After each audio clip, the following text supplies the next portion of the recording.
Hey, it's John Engel, host of Factor This and editor-in-chief of Renewable Energy World. I'm excited to share that registration is now live for our event, Grid Tech Connect Forum, California.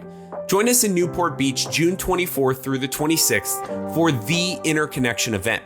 We're bringing together utilities, developers, regulators, and advocates to take on one of the biggest challenges facing the energy transition, both at the DG and utility scale. Click the link in the episode description and use promo code PODCAST to save 10% on your ticket. Join our partners from the Department of Energy, NREL, Southern California Edison, PG&E, CAISO, Sunrun, NG, Convergent, AES, and so many more for this impactful event. We'll see you there. As a parent of 3 kids, energy transition is so important to me. I mean, this is the legacy we're trying to leave for the next generation. I don't trust utility companies and diversified energy companies to make those decisions quickly. I think it really has to come for these pure play companies. Distributed generation doesn't quite grab the headlines like utility scale. A megawatt here, a few megawatts there, pales in comparison to multi-gigawatt projects spanning thousands of acres. But Nexamp, the Boston-based community solar developer, is proving scale isn't monolithic. Bit by bit, the company has become one of the most influential developers in the country, both in deploying projects and influencing policy, with a private valuation surpassing $1 billion. That's unicorn status for a so-called small player. I'm John Engel, editor-in-chief of Renewable Energy World and Power Grid International. This week on Factor This, I'm joined by Zaid Ashai, the cerebral CEO who built Nexamp into a forceful DG platform. Ashai shares his outlook for the crowded community solar market, the potential impact of Donald Trump returning to the White House, and why now solar is only the beginning. That's all next on Factor This from Renewable Energy World.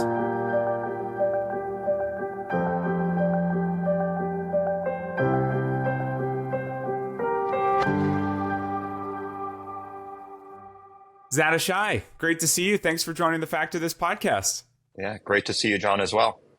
It's been a long time coming. I've wanted to have you on the show for some time and have been working with your team on this because you and Nexamp have been a great supporter of Grid Tech Connect Forum, our event, and you were in the keynote address at the Northeast event last October. And I just following your comments there, I knew that I wanted to get you here for more of a long form conversation about this evolving industry we're in, but some of the challenges that we face. And I think you look at those challenges in an innovative way, and I'm excited to share those with the audience. Before we get too deep into all of these topics, community solar, what's next for Nexamp, what this election year means for all of us, there's a lot to unpack. Can you share a bit about your background and sort of the thesis behind Nexamp for those who aren't familiar? Yeah, no, absolutely. So first of all, John, thanks for having me on. The background of Nexamp is we're founded 15 years ago, based here in the Boston area. Originally, we were a company that was founded on the premise of trying to make going green easy and affordable. For the first few years of Nexamp's history, interesting facts, we were doing a lot more than solar. We were doing geothermal, energy efficiency, small wind at that time. And we were dabbling in a bunch of different technologies because in the early years, it wasn't clear solar is what was going to scale. I joined Nexamp a little over 10 years ago. And when we joined with our new team, we kind of thought about the customer experience and what technologies made sense. And at that point, we made the decision that based on customer feedback, we wanted to take a vertically integrated approach. We wanted to make sure that from a customer perspective, that we could be delivering what we said we would deliver. And that meant development, building, owning, operating, doing the energy sales component. Eventually, when we went to community solar 3 years into my tenure, it was really focusing on creating a really elegant, seamless customer experience. The sort of the special thing about Nexamp in our ecosystem is we've married the generation side with the consumer side. And I think that's going to be important as the energy transition continues. I think it's hard to do certain things for customers if you don't have both components of the business on the generation and consumer side. Since I've joined Nexamp, it's expanded quite a bit. We have 2 headquarters. We're headquartered now in Chicago and Boston. We're active in 19 states. When I joined, we were just in one state, primarily in the Massachusetts area.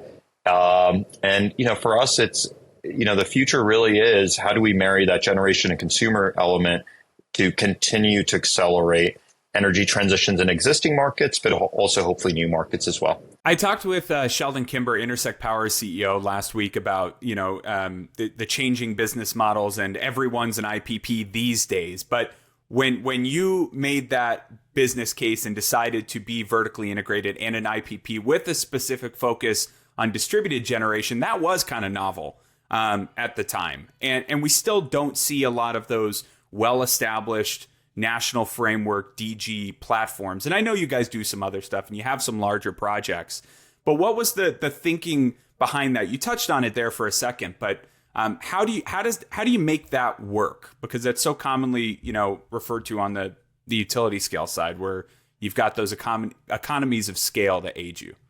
Yeah, no, absolutely. So as you alluded to, I think we were taking an IPP approach or integrated approach well before it was cool and apostrophes. And there were a number of reasons we did it. One is we saw that project values and project execution were much better when you sort of had the whole project life cycle under one roof.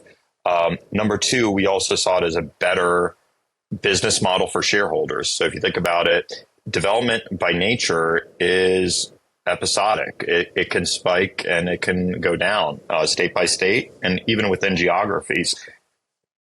The ownership business is obviously consistent. You have recurring cash flows. And, John, a lot of my background pre-Nexamp was in the private equity space. So I sort of took that hat and said, how do you construct a business model that can have sustainability, that can sort of withstand the ups and downs of markets? And we came to that conclusion. It's also, candidly, our management team has always had this kind of mindset. We want to create a sort of a clean energy company from a sort of a blank sheet of paper to challenge the traditional energy incumbents. So for us, it wasn't building an energy company, a clean energy company in 3 years and flipping it to an investor. And again, there's nothing wrong with it, but our ambition has always been, how do you create a company that can last for generations and can also then challenge some of these large energy incumbents? So, the way I think about it is now that Nexamp is well over $1 billion company in valuation and heft, you can do things which we could not do 5-7 years ago. You're not at the kids' table anymore on policy decisions. You're on sort of the main table, talking about interconnection issues, talking about federal policy issues, talking about state policy issues. And I think sort of as a parent, and I talked about this in another interview last week on NPR, as a parent of 3 kids, energy transition is so important to me. I mean, this is the legacy we're trying to leave for the next generation. I don't trust utility companies and diversified energy companies to make those decisions quickly. I think it really has to come for these pure play companies. And the reason being is they're beholden to shareholders. They have legacy investments in fossil fuels, which they have every incentive to make sure that they drive the last amount of return from. And that's why I think it's important that we have these larger players, whether it's in DG space, whether it's the resi space and utility space, that can force sort of change faster than what we have right now. You talked about building a company that can survive the ebbs and flows of the industry in these difficult times that a lot of companies are finding themselves in now. So yeah. That thinking is being stress tested this moment. Like this is a tricky stretch that we're in. So how is that model holding up to the high rate environment and supply chain constraints and grid connection issues? What have you learned maybe about what's good about it and what we maybe still need to tweak or evolve? Have you thought about that? Yeah, I've thought about it quite a bit. It's a tough time to be an entrepreneur and a leader in companies that are in rapidly changing markets, just generally. And if you think about it, as you mentioned, you're going through a high interest rate environment. You're going through a workforce that has survived post-COVID, which has created a public health epidemic, but also sort of created issues with mental health, childcare, and everything. So it's not just supply chain, interconnection, and interest rates, it's tough to sort of reassemble a labor force the same way we did pre-COVID. And people, absolutely. So there's a lot I've learned. I think as an entrepreneur and someone who's still active in the venture capital space, we had probably 10 to 15 years of relatively easy, low-cost capital. And what it incentivized entrepreneurs to do, whether it's in energy or outside of energy, is grow, grow, grow without thinking about fundamental business metrics. So I don't think it matters if you're an IPP, it doesn't matter if you're a development flip shop, it doesn't matter if you're starting a software company. The incentives that investors want was super high growth. That switch flipped pretty quickly a couple years ago. And it's hard. It's a lot of that muscle memory, that tissue that's used to do high growth is not the same to build sustainability, to build profitability. And as you can imagine with development, there is a certain level of speculative behavior. There can be irrational exuberance. And I think we're no different as a sector. We're going through it in the DG space, utility scale space, where deals made very aggressive assumptions are harder to underwrite. They're running into the issues you mentioned, interconnection issues, higher labor costs, higher install costs. And I think, what I've learned is growth is important. We're in an industry that if we don't grow, we're not solving the climate issue. So for us, it is absolutely imperative that we grow as fast as possible. But now the question is, how do you think about growing sustainably? How do you think about capital formation? How do you think about communicating your story? How do you think about productivity and process improvement? Something when you're in the early stage of the company, you don't really focus on because there's really no time to. And for me, it's humbling, right? It's a challenge. I think for everyone in this time, you sort of had to go back to the gym figuratively and learn a new skill and learn a new drill and really focus on that. But I think it's been really critical. You can't have blinders on in your eyes and ignore it and just assume the market's going to flip back to the way it's going to be. I do think companies in the clean energy sector will come back stronger from this. But it's definitely, it's challenging. I mean, one line I heard from another much smaller clean energy company was like survive to 25. Which I thought was kind of clever. And there's some truth to it. And we're also dealing with some pretty severe issues on the interconnection queue side, on the distribution side, but also on the transmission side, as you're well aware. I think there's a lot of policy and private sector awareness and initiatives around it, but there's no breakthroughs yet. I'm still optimistic there will be, but we're kind of in this phase where we need smart people solving really hard problems. Yeah, and we'll get more into that interconnection piece because you talk about smart people solving hard problems. I've got to meet a lot of the Nexamp team that is working on these innovative pilots, whether with National Grid or others, on trying to use creative solutions like batteries and non-wires alternatives to alleviate some of these congestion points, and really just saying, we'll be your teammate utility and we'll figure this out together. And a comment that I think you left with me at our Northeast event last October was, we need to go from pilot to scale, like, period. We don't have time to keep piloting things that we know can work today. So I'm going to put a pin in that and come back to it. But to round out you said a couple of interesting things there. The managed growth piece is interesting because I look at Nexamp from the outside as being one of those steady drumbeat companies that I keep seeing the milestones, I see the advancements, but I don't see the trying to grab the biggest headline every week or trying, those big splash moments. It's just constant and it's steady. And there's Nexamp again with a portfolio announcement, or there's Nexamp again opening a new office. And you guys are hiring like crazy out of the new HQ in Chicago, while I hear this quiet commentary within the industry, without naming companies, of layoffs taking place all over. The big guys too, the ones that are looked at as being the leaders. And I think our industry, I've said this a ton of times, especially in relation to the Oxen Solar tariff case, is we have a nature of being the good guys. We're fighting against climate change. It's a purpose-driven industry. It is inherently good. But bad things do happen too, and we kind of have to deal with our mistakes or overcorrections or whatever there are. And I think we're going through kind of a hiring overcorrection in this industry post-COVID.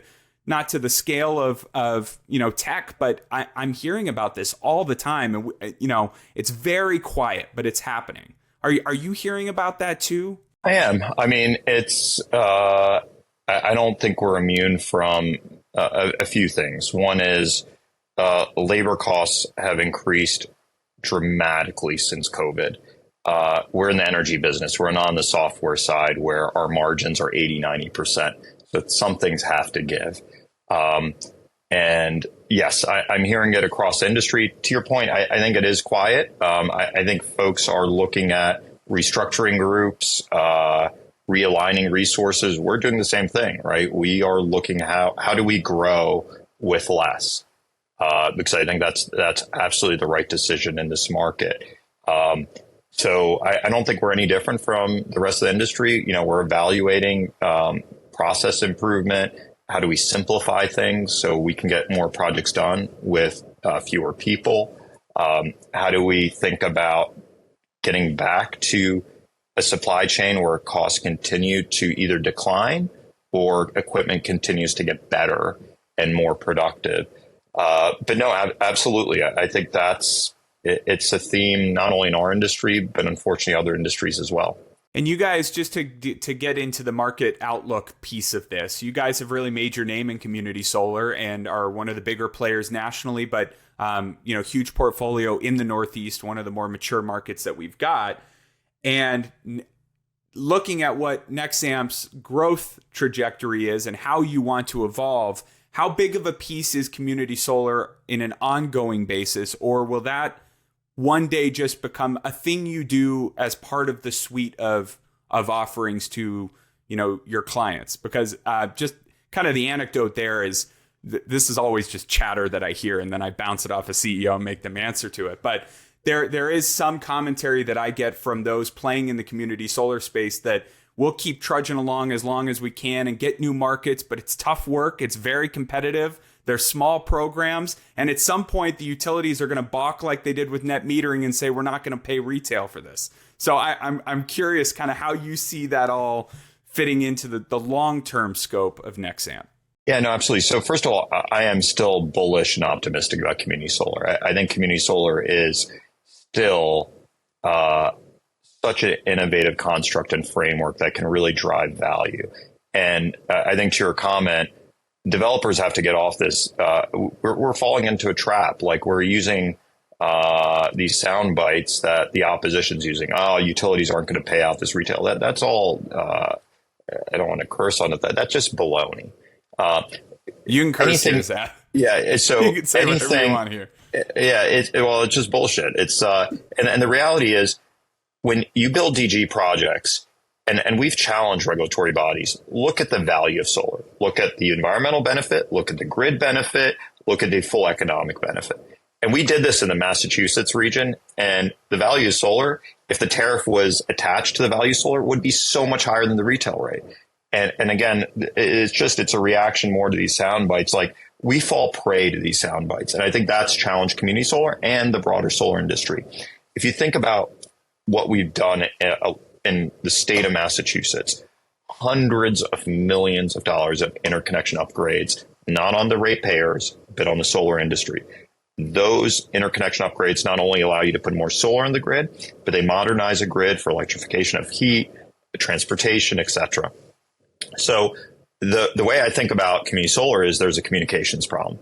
We stink at it as an industry. It's almost like we're begging just to be like, get a tariff. It has to be an offensive strategy where it's, hey, here's the value that we're going to deliver. And it has to go beyond jobs and like tax benefits. That's like too basic. You really have to get it. That's like 10 years ago stuff where it's like, here's the jobs we created. I still hear it. The cars, the one I like the most is the press release that says the cars that got taken off the road by this wind turbine. It's so old. We got to get better than that. It just doesn't land, And it shouldn't land. And keep going with this point, but it does link back to these stories that are in every major newspaper right now about how do we make the Inflation Reduction Act connect with the everyday American when they go to vote. And that's not really happening. At least there's a perception that the common everyday American does not know about all those investments and what it means to them. I kind of think these things are intrinsically linked. Yeah, so a few things. I think folks in the solar industry and even within Nexamp sometimes, we're energy geeks. We're not communication gurus. We don't communicate to the normal American well. We're designed, and again, it's an evolution of an industry. We're a small industry. We're designed to communicate to PUCs and PSCs or whatever the appropriate regulatory body. We're not out there making a broader political pitch. So if you think about it, community solar is kind of, yeah, you could grow to a certain level by talking to these very specific regulatory bodies. If you want a 50-state strategy, you got to get the buy-in from the mass public, which I'm confident, like head to toe, if we went there and did it well, the majority of Americans, whether they're Republicans or Democrats, would be like, yeah, we love this. When I go there to sort of the general bodies, whether conservatives, liberals, they're like, we love it. Now, there's different aspects they love. They like energy resiliency. They like getting off foreign oil. They like local job creation. They like building a better grid. Money for schools and parks. Money for schools, farmers. If you look at our YouTube channel, we have a great video with one of our farmers who talks about solar as a crop. So we have to evolve our communication strategy. But, you know, if we do that, I'm confident in community solar. I think to your point, we're going to continue to do community solar. We'll continue, you know, we're the largest player in the country. We'll continue to invest in regulatory infrastructure and continue to push on that. Will we do other things to your point? Absolutely. You know, we have a storage portfolio. We have a burgeoning utility scale portfolio, but they're all connected. These aren't things that, you know, have to be separate. You sort of have to have a holistic view. And I think, you know, a few years down the road, and hopefully it's not too much longer, we're going to have these concepts of virtual utilities, right? So the idea is, how do you bypass some of these regulatory constructs that we're living under? Like, as a business, I don't want to be beholden to the distributed grid anymore. I want to be able to build virtual utilities where you can combine storage, demand response, generation, consumers, and then start interacting with transmission lines. Obviously, we're nowhere close to that. It's going to take a lot of regulatory work. It's also, to your point, going to take work politically to convince Americans, oh, this makes sense. And I think this is kind of where we are. We're at this really interesting inflection point in the energy industry where there's kind of two paths. I think the decarbonization path is already happening. Trump can make noise about it. Biden can make noise at the federal level. It doesn't matter. Like, every major energy conglomerate knows energy transition's happening. How fast it happens is debate, but they know it. But now it's a grid question. And I think this is the fork in the road. I think larger energy companies want the grid to look like it does today without too many changes. So what does that mean? Large mega utility scale projects, solar, wind, lots of transmission lines that they can rate base or get federal monies for, and the distribution grid to stay the same. Where I think the grid should be going is, geez, we can start remaking the grid, make it much more distributed, democratize it, make it more intelligent, integrate resiliency and demand response. Think about unique constructs where cars are power plants too, EVs are, integrating community solar into this, right? And I think the RMI did a great thing about Community Solar Plus. That's what the industry has to evolve to. It's an evolution. I don't think it's a rip it up and it's going to be something different. I mean, sometimes we call it synthetic community solar. Sometimes we call it. We can't do that. So, but we talk but about again, communicating to the general public. If we start getting into that kind of naming structure, you've already started to lose me. Exactly. So I think we're going to enter hopefully a decade of Community Solar Plus. I'm not the marketing guru. I'm sure someone will figure it out. But this is what excites me: is how do you connect community solar to the rest of electrification efforts in our country? And I think there's a really good story to be told there. When you talk about democratizing the grid, are you talking about this virtual utility structure where you're kind of tapping into existing poles and wires? Or are you saying, like, we need to mix it up a little bit on utility rights in general? Because I don't want to get in too much trouble with our utility partners, but and utility partners have heard me say this as well. I think utilities generally, and it's going to vary state by state, should focus on transmission distribution, full stop. I think areas utilities should not be involved in are generation and the consumer side. I think the consumer side, they're private companies. that can do customer service better and also help them electrify better, period.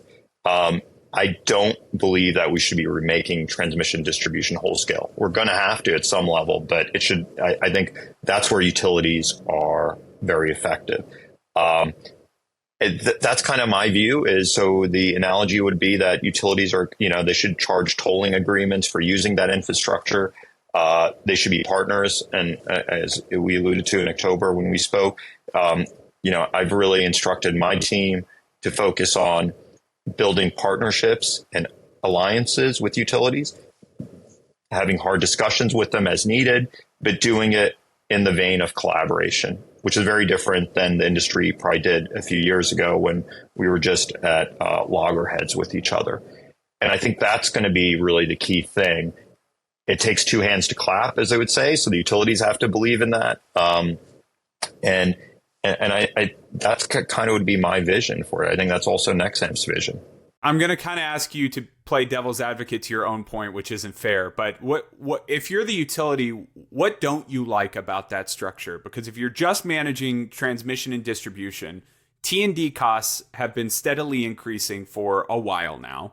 Generation costs have been steadily declining for a while now. So, I mean, if it doesn't take an MBA to follow that logic, customer service and customer engagement is hard and it's not fun. So, I mean, if you're, at least that's my opinion, if you're to offload that piece, offload generation and just focus on the poles and wires of which you have no competition, what's the position against doing that? So I think there's multiple threads you could pull from utility. So if I were in a boardroom, I'd say, geez, we're losing this customer engagement piece. There's going to be state and federal monies for electrification, for energy audits. As you know, in Massachusetts, we had a pretty successful program called the Mass Save program, where utilities were partners to look at insulation. At that time, it was changing out light bulbs, heat pumps, less so at that time, but now it's evolving. And they believe there's a value stream there. So I think that's important. I think generation, yes, costs are declining, but it's another business line that they can sort of capture. So I think those are kind of the threads. I think then there's a second thread is the ratepayer advocate is going to be like, hey, is the consumer business going to start looking like third-party energy retail, which is super problematic. Teaser rates, fraud, deception with customers. I mean, that industry has done such a disservice generally to the consumer experience. And sometimes community solar, by the way, gets caught into that, which stinks. And a policymaker will be like, well, the utility is beholden to us. They have a guaranteed rate of return. We have oversight. We don't have oversight of the private companies, which I would push back. There's ways to do it. So I think those are kind of the threads. I do think utility, look, I've had, I'm not going to throw out names. I've had really good discussions with senior leadership at various utilities. They know the customer piece is broken. They know billing stinks. They know that they don't have the workforce to do that well. But there is a deep-seated suspicion of opening that up as well. So without naming names, and maybe this is a category to name names, I want to talk about that effort that Nexamp has taken to build relationships with utilities instead of always, positioning it as we tend to do in this industry as adversarial. And it's us versus them. They're the incumbents. We're shaking everything up. We're decarbonizing. And the utility is the big bad boogeyman.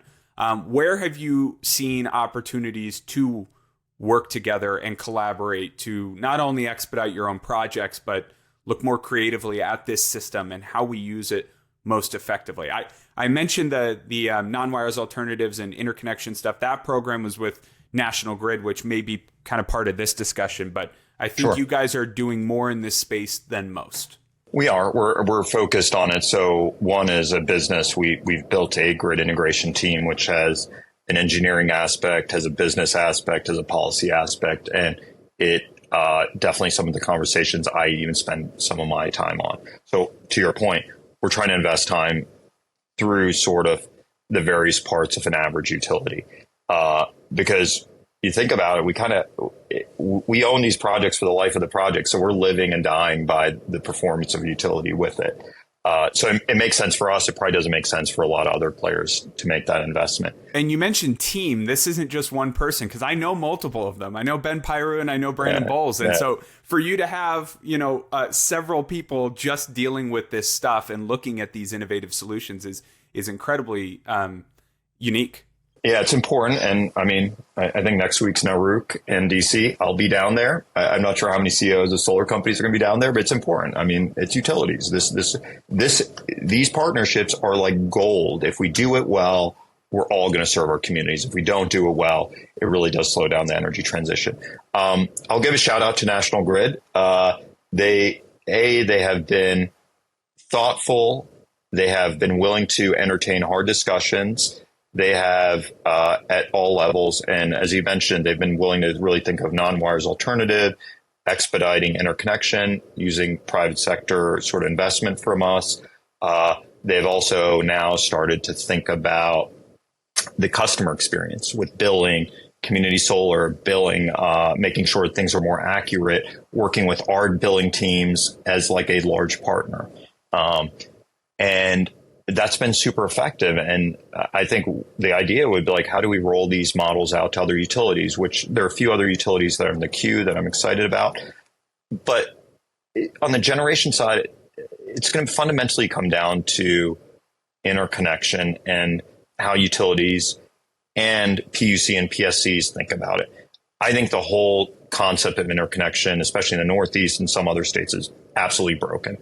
The way we're interconnecting projects, and I think I talked about this in October on the panel, is build the largest pipe for those few hours when that solar facility is producing the maximum amount of power. It's like absurd. You think about like the way we do energy is we produce an electron and we got to use it right away on the grid. Yeah. It's so fundamentally flawed. We don't do that with grain. We don't do that with other agricultural products. There's no way we would think about it that way. And interconnection to me is no different. I would love to go to framework where we radically change those frameworks to flexible interconnection, where utilities work with players like us and say, we're going to need to curtail a certain percentage up to this level, but we can now open up queues, interconnection's cheaper. What it does force us to do is build storage and design these systems to become more base load type systems where we're not just producing energy from 10 a.m. to 4 p.m. We have to use this infrastructure more effectively. So to me, that's the fundamental issue. Is it's a abuse of using this infrastructure has just been, it's inefficient and it stinks. It's not an effective way to do this. And I think now it's coming to a head. Early years, not an issue. Interconnection is relatively easy. And if we want to grow, it's either we expand the grid massively. And I've heard some of our peers in the industry say that, hey, let's use taxpayer funds. Let's use federal funds to modernize the grid. Not saying that that's wrong. There could be an element to that. But it's also like, how do we use this grid better? Yeah. Do we need to 2x or 3x or God forbid 4x the grid? Well, I've heard, so the estimate in Massachusetts, I heard, won't name this expert who is very well placed. If we didn't change anything in Massachusetts with all our offshore wind and solar, 8x the size of the grid.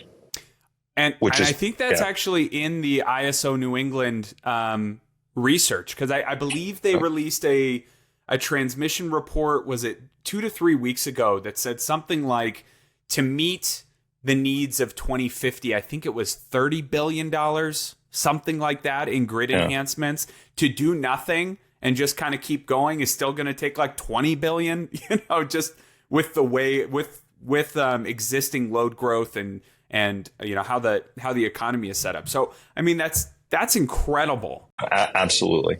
And it's new frameworks. We have to challenge some of the frameworks that have existed over the last 10 years and change them. The only way you can do that is you need everyone at the table. You need policymakers, you need utilities, you need the private sector, you need some of these new technology companies that are doing demand response and curtailment and fast storage. But there's a way to do it. I want to get back to that pilot to scale point that I made a while back and said that I'd revisit. just to round out the National Grid topic, I'm not sure if it was National Grid New York or Mass that you did the self-build pilot with. Interested to see how that went, if it's even complete yet. And did you get any indication from Grid on some of these different things you're doing with flexible interconnection pilots or self-build, that they're like, hey, this is working or this isn't working, and we'd like to go to that next step? Yeah, without because I can't share too many details. The pilot's gone well. To this podcast, Zad. Oh, really? Jeez, it's just going to be you and me on it. Yeah, it's just us. You can say whatever you want. Look, it's gone well. There's definitely things we're learning, but overall, a few high level, it definitely has cut costs and it's increased speed materially, which is awesome. But as you know, it's easy to do a pilot, and it's hard to scale. Like that's always the thing. And I think Grid and us are looking at that.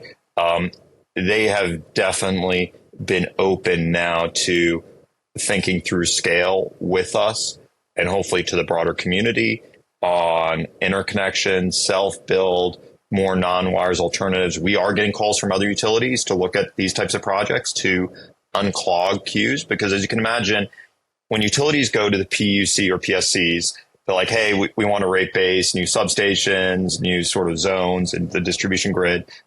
Ratepayer advocates are skeptical. Oh, they're getting told no left and right. I've got a story kind of in the hopper. I'm so glad you mentioned that. I've got something on my list that I haven't been able to get to on, you want to do grid mod? Well, you better have the best case possible to prove that it benefits the consumer today and next week and next 10 years. Because regulators are being incredibly skeptical on these claims, and the fears of gold plating the system, that's resonating from the consumer advocates. I think we've seen some of that in Connecticut. Eversource is having a challenging time figuring out how to pay for their AMI 2.0 program.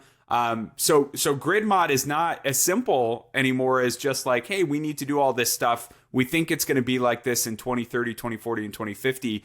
Money, please. Yep. No, absolutely. So this is where these partnerships are going to flourish, because we have a shared objective, even with the ratepayer advocates. The ratepayer advocates are challenging us to do this, and this is no different than kind of early in our discussion about doing more with less.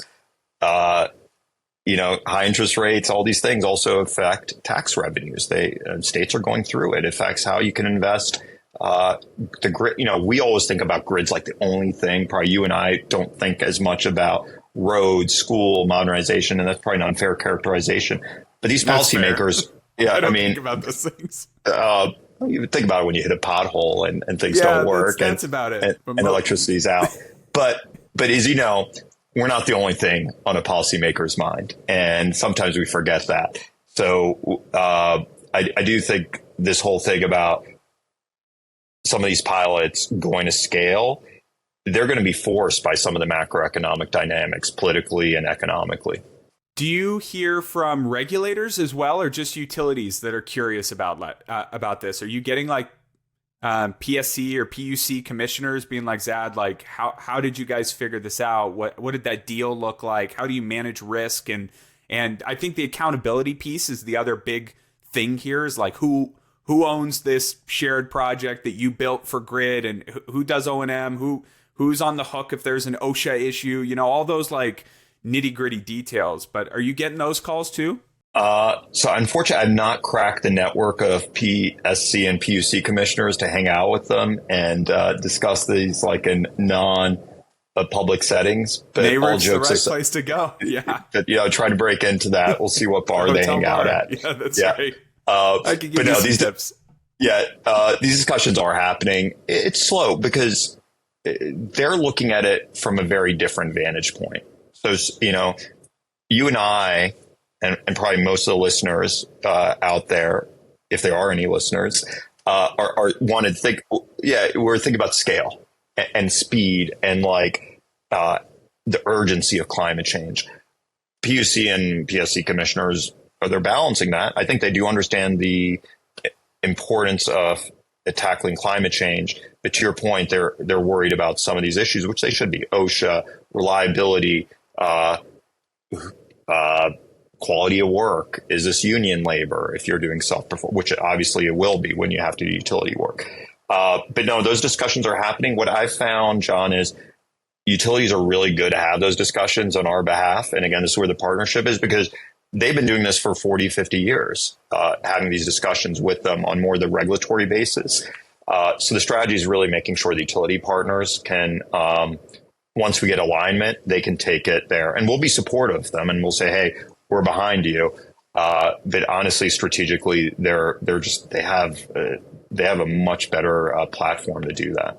That makes a lot of sense when you put it that way. And if you get along with Grid and the project goes well, they can then go to the DPU and say, here's what we learned. We worked with this developer. We were able to find common ground and reach an agreement. And here's how we embedded some of our people to make sure that everything went okay. And then you kind of have all your ducks in the row before you go to the teacher, and you're able to, or your boss or whatever. You don't want to just come up with an idea and say, hey, can we do this?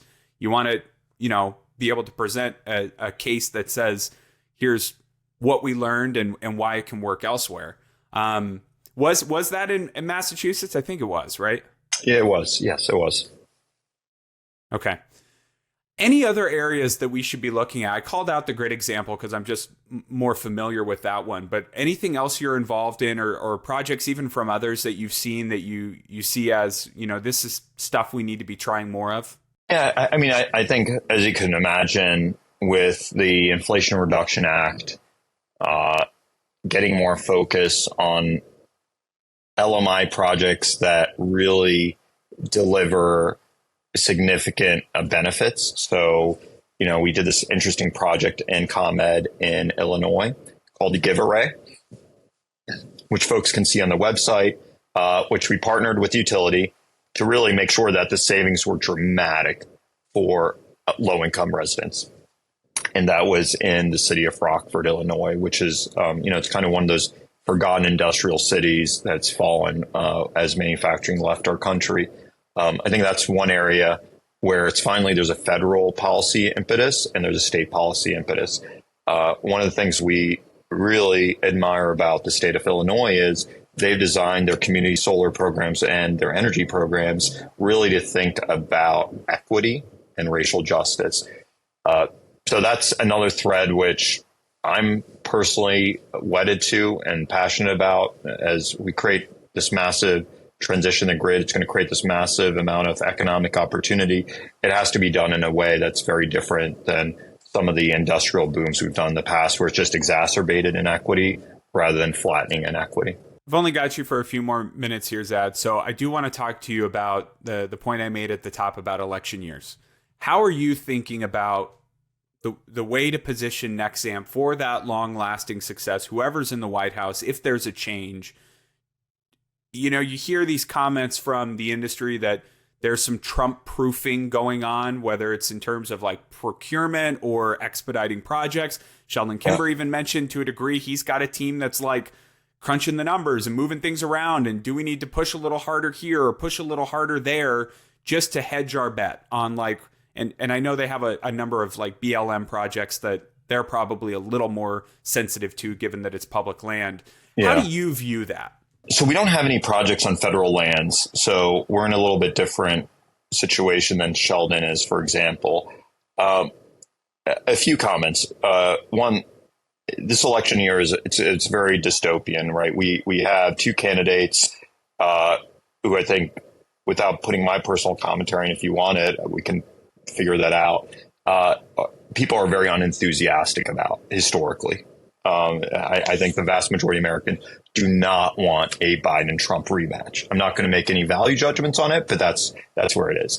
I think that's also probably indicative of Biden hasn't done a good job of communicating some of his wins. I think the Inflation Reduction Act, the CHIPS Act, manufacturing is booming in the U.S. The economy is like back up and running. We didn't have a recession, but we're in a social media age where communication matters. So we're in this very like apathetic political environment, which increases political risk because we don't even know what the turnout models are going to look like.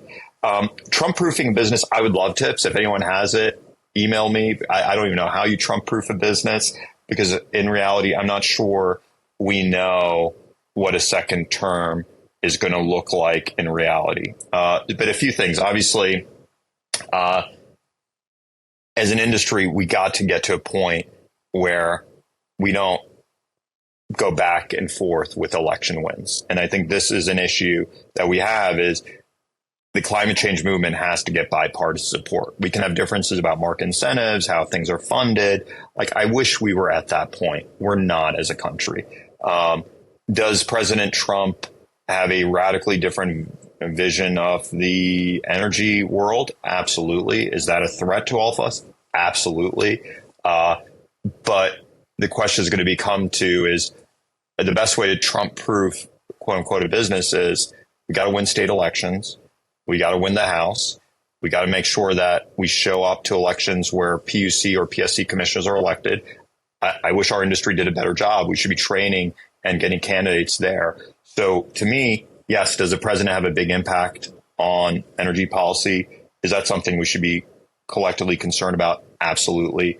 But I hope we don't. Sometimes progressive and Democrats always think about the top of the ticket rather than the base of the ticket. I think conservatives are so much better about building grassroots. And I think the environmental movement has to do a better job. So for me personally, I'm optimistic. I'm trained that. I'm not despondent about these choices, but I'm also really focused on trying to support, mentor candidates in different offices that have an impact on environmental. Because if there is a Trump presidency, I think there's ways to fight and ensure that we continue the energy transition. Will it be more challenging? Absolutely. I'm not going to put lipstick on a pig type situation, but we got to show up, and we have to show up in this federal election, but we got to show up in some of these elections where turnouts don't matter. You know, I think about the Georgia elections we had where there was a sweep of senators, but they didn't show up for the PUC. Yeah, but they didn't show up for the commissioner, the PUC commissioner. The more progressive clean energy commissioner lost the election because there was no investment in that. So that's where again, I'm only one little tiny piece of this whole thing, but that's where I'm focused on. It's a really good example, though, because who were two of the most influential senators on shepherding the Inflation Reduction Act? It was Ossoff and Warnock, two newbies. Correct. Ossoff was the author. I think it might have been both of them authored the Solar Energy Manufacturing for America Act, SEMA Act, which later enveloped into Build Back Better, rest in peace, and then into the Inflation Reduction Act. And so that was a very consequential election for the clean energy movement. And it's always interesting to come across people who are surprised to learn the influence that state level policy has on fighting climate change and advancing clean energy. Because when you think about, especially with the distribution system, you've got 50 states, 50 PUCs or PSCs. That's a lot of influence. Transmission grid is important, but that's a lot of power. And you can make a ton of impact on the distribution system as well. So in thinking about that Trump line, just for one more second and closing us out here, you don't seem worried that a change in the White House could spell the end for the Inflation Reduction Act, or that it would be, overly neutered after, in a second term Trump presidency. John, the honest answer is, do I have concerns? Absolutely. Do I think it's a foregone conclusion if Trump's elected, the Inflation Reduction Act is gone? Absolutely not. I don't. So, I'd say I'm somewhere in the middle. A few things. Trump or his policymakers have extolled the virtues about building manufacturing back in the U.S. The domestic adder does that. So I'm not sure why they rationally would do that.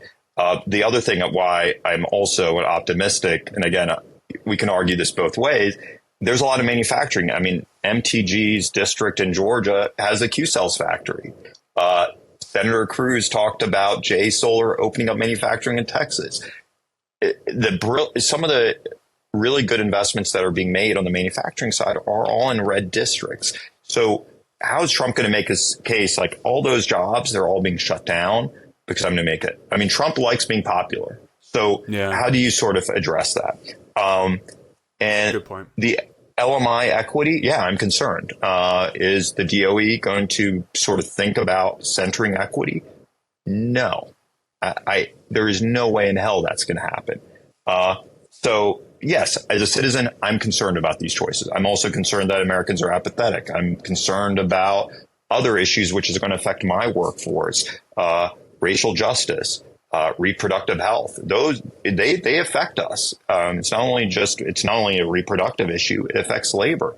In this recent ruling in Alabama about IVF and embryos, these have real life consequences, not only to individuals at home, but individuals at work. And that scares me. And it scares me also just more broadly, put the IRA aside, because we obviously, I've heard a lot about Trump and the IRA, what kind of political and social unrest do we have in that situation with the president we've seen in the first term? Now, again, we're an industry who survived that first term. We hunker down, but doesn't mean that I'm sort of by any means like sanguine or excited about a second term. I think it could be extremely problematic on multiple levels, not just in energy. I'd be a horrific host to end on that note. So I'm going to kind of flip around and ask what excites you. And I like doing this with everyone I talk to, but what, you've been doing this for a long time. You've been in this industry in various capacities. What excites you most about what you're doing today that you think maybe others aren't paying attention to enough? I think we're finally crossing the chasm in solar and community solar in the energy transition. To your point of this analogy of going from pilot to scale, we're finally there. I look at the average American, irrespective of their political affiliation, wants more solar and wants more wind. I look at the boom in new technologies and EVs, even though they've hit some road bumps. You look at ICE cars are declining in sales, EVs are still going up. I look at the fact that more Americans are, and especially young Americans, are centering climate change as the most important or close to most important issue in their vernacular when they think about choices they make. And I also look at corporations and banks that are centering climate resiliency, climate justice, equity. These are things that are really important.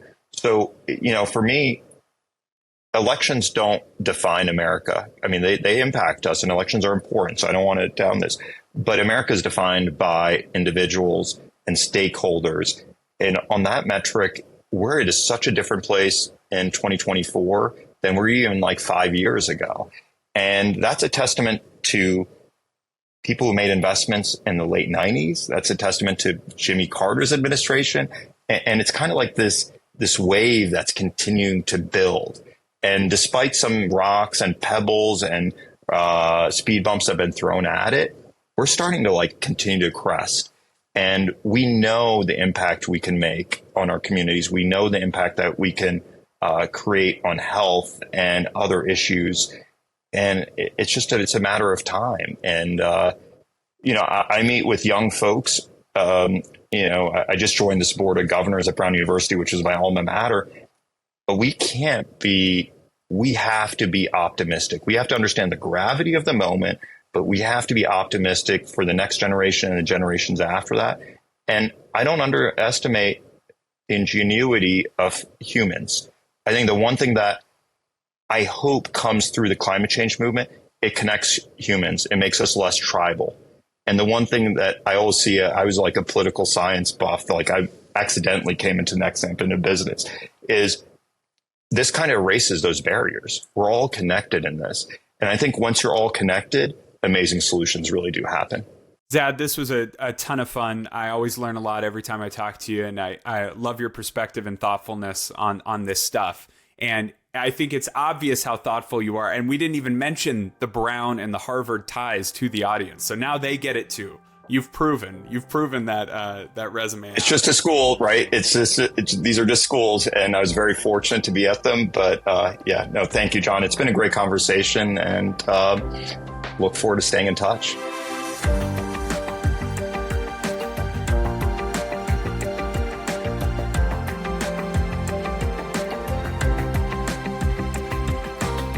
Thanks again to Zaid Ashai for joining the podcast. Factor This is a production of Renewable Energy World and Clarion Energy.